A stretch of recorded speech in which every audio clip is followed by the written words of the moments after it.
من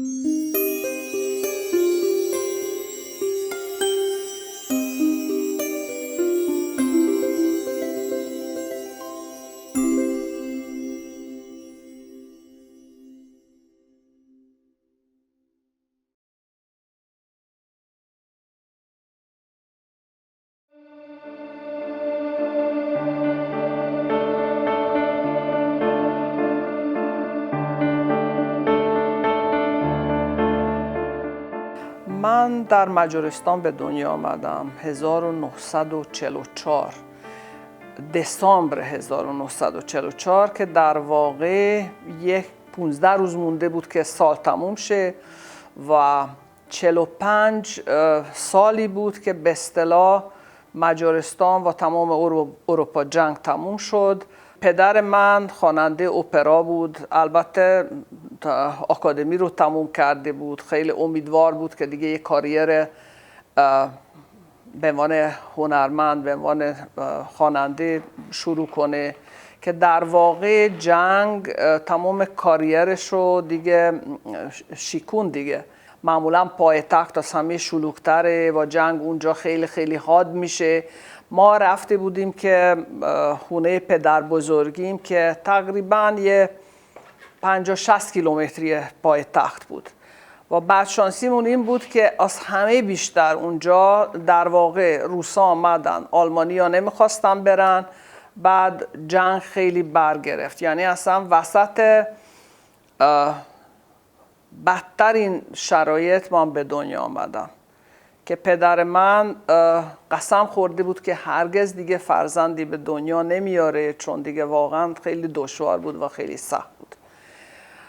با همچی بک‌گراندی زندگی من شروع شد و خب بعد از جنگ مجارستانم که واقعا داغون بود. یعنی در واقع دیدیم که خونمون دیگه بمب زدن و دیگه اصلا با خاک یکسان شد، دیگه خونه نداشتیم. نزدیک بوداپست رفتیم، یه جاییه که من البته خیلی دوستش دارم، هر سالم میرم اونجا میبینم، نزدیک بوداپسته.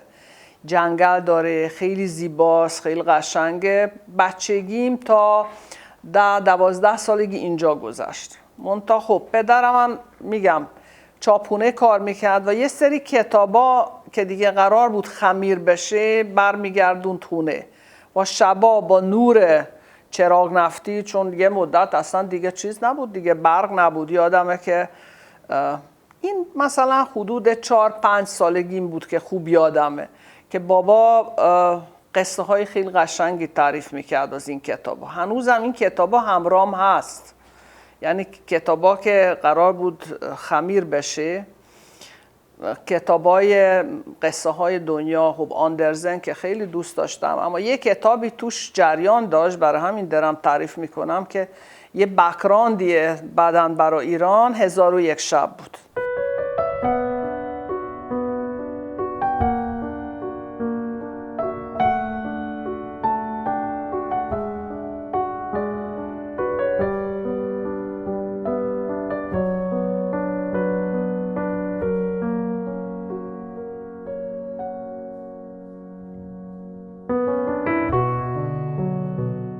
1001 شب یکی از محبوب ترین کتابام بود که پدرم مثلا تعریف میکرد و من مثلا تجسم میکردم که اونجا چجوری میشه و چطور میشه.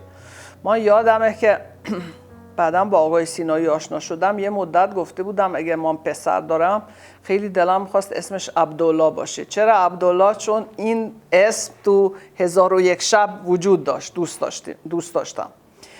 بعد مثلا میخوام بگم یه چیزایی بود توش که یادمه که بعدن که ایران آمدم دیدم همه چی یه جور دیگه است. مثلا راجب سلطان بود، راجب مثلا جواهرات بود که مثلا آدم هر جا میره مثلا جواهر چجوریه و اینا. یادمه که مادر من از آلوی سیاه یه سری کمپوت درست میکرد که ما نمیدونستیم پسه چیه. گفتیم که الانم برا تو پسه میارم. بعد مثلا کمپوت آلو رو می آورد، بعد ما اون آلو رو میخوردیم، گفتیم این دیگه اصلا همون پسه است. که یادم بعدن که اومدم وین با آقای سینایی آشنا شدم و مادرشون برای عید پسته فرستادن. گفت ای مادرم پسته فرستاد و اینا. من این پسته رو نگاه کردم گفتم این چیه؟ اصلا برای من پسته یه چیز دیگه بود. خلاصه میخوام بگم که همه این داستانا یه جوری تو ذهن من موند و تو اون اختناق و تو اون دوره خیلی سخت چیزی که برای من وجود داشت قصه های زیبا، اسطوره ها که دیگه همینجور جلو میرفت و بعد از اونم که دیگه بزرگتر شدم خودم سواد داشتم. کتاب یکی از مهمترین یار زندگیم بود که این داستان همینجور جلو میرفت و بعدن که نوجوان شدم با غرور میتونم بگم که خب تو اون سیستم، تو اون اختناق، تو اون دوره چیزی که ما داشتیم که مثل یک دروگ بود، مثل یک چیزی بود که اون سواد بود. و ما میتونم بگم که بعدن که رفتم وین اون تعجب کردم که ما با دیپلم که بعد از دیپلم که رفتم چقدر سواد ما با دیپلم بالا بوده. ما مثلا یادم که 16 سالم بوده که تمام اسطوره های دنیا، اسطوره خیلی به خصوصی توجهم جلب میکرد که همه اسطوره های دنیا رو چکیده‌شو خوندم و ما هنوزم که اون کتابشو دارم، شاهنامه رو دارم که یک سلکشن از شاهنامه توشه. سعدی رو خوندم. بعد خیام که خیلی داشتیم که چند تا ترجمه خیلی خوب، یه سری از فریجرات ترجمه شده اما یه چند نفر که از خود فارسی ترجمه کردم. به هر حال همه این داستان همراه من بود. برای همین بعدن که آمدم ایران یه بک‌گراند داشتم که دیگه مثلا برای من شرق یه جوری یه جای خیلی جذابی بود. همینجور که جلو رفتیم و دیپلممو گرفتم، پدر خودم بازم هنوز این فکر از کلش بیرون نرفته بود که من میخوام خارج شانس منو امتحان کنم. بعد با پدر تصمیم گرفتیم بعد از دیپلم که ما بریم وین.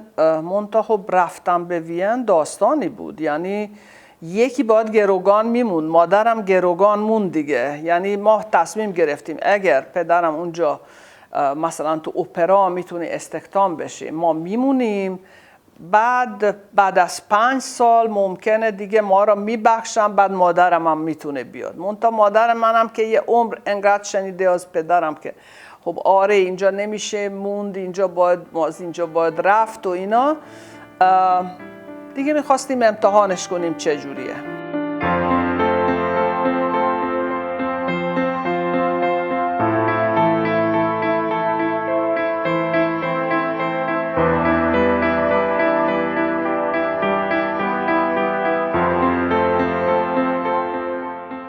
من تو اونجا دیپلم گرفتم. حالا قبل از اون که دیپلم بگیرم از 13-14 سالگی همه هنرها رو دوست داشتم. نویسندگی رو دوست داشتم که چند دفعه جایزه نویسنده های جوونم بردم. در کنارش همیشه نقاشی میکردم. خلاصه همه این هنرها یه جوری موازی جلو میرفت. من فقط میدونستم که هر طور شده هر چی میشه بعدا راه من حتما راه هنری میشه. نویسندگی، ادبیات، همه این چیزها رو خیلی دوست داشتم تا دیگه به اینجا رسید که دیپلم گرفتم و زبان دوم خارجیمون که آلمانی بود که من خیلی دنبال میکردم که آلمانیم خوب بشه، بابا بتونیم بریم بیرون. ته دل من احساس کردم بابا ممکنه نمونه. اون موقع 47 سالش بود. من گفتم که اب نداره، من این میستری بزرگ و این چیزو که دیگه اون ورچیه چجوریه و همه میخواستم برن اونجا ببینم چجوریه و اگر احیانا بابا برگرده من فعلا میخوام اون طرفا بمونم. یه سری دوست و آشنا داشتم، خاله یکی از دوستام مثلا آدرس گرفتم و اینطوری که رفتیم وین.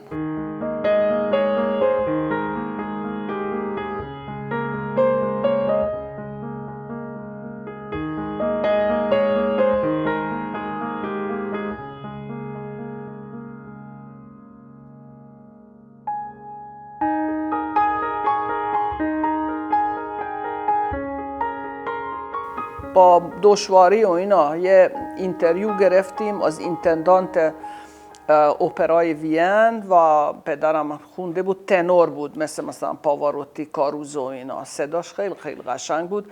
البته واقعا متخصص واگنر میخواست بشه، خیلی صداش قشنگ بود و اینا. خونده و خیلی هم دوست داشتن، اما گفتن شما برای ما پیری. حالا بابا اون موقع 47 سالش بود، حیوانی. منم ته دلم گفتم که حالا بابا برگرده ما میمونم. بعد خیلی ناراحت بود. بعد قرار بود که اگر وین نشد بریم سالزبورگ و اونجا هم امتحان کنیم. دیگه گفت نه، اصلا گور پدرشون، من اصلا خوشم نمیاد از این اتریشیا، دلم برای مامان تنگ شده و من دلم میخواد برگردم. منم گفتم بابا حالا چون من آلمانی خوندم، من دلم میخواد آلمانیم بهتر باشه. اگر یه موقعیتی برای من پیش میاد، من دلم میخواد یه چند ماه بمونم. گفت آخه کجا میخوای بمونی، چجوریه؟ من اون موقع بین 18 و 19 بودم دیگه. بعد رفتیم پلو خاله اون دوستم که اون یه دونه از این جعبه سازی داشتن، یه کارخونه کوچولو داشتن. و بعد گفتم ببین ما میخوام یه جایی یا پلوی خانواده یا یه جایی که مثلا مثل اوپر یا چیز و اینا کار کنم و بیبی سیتر باشم یا هرچی، میخوام زبونم خوب بشه.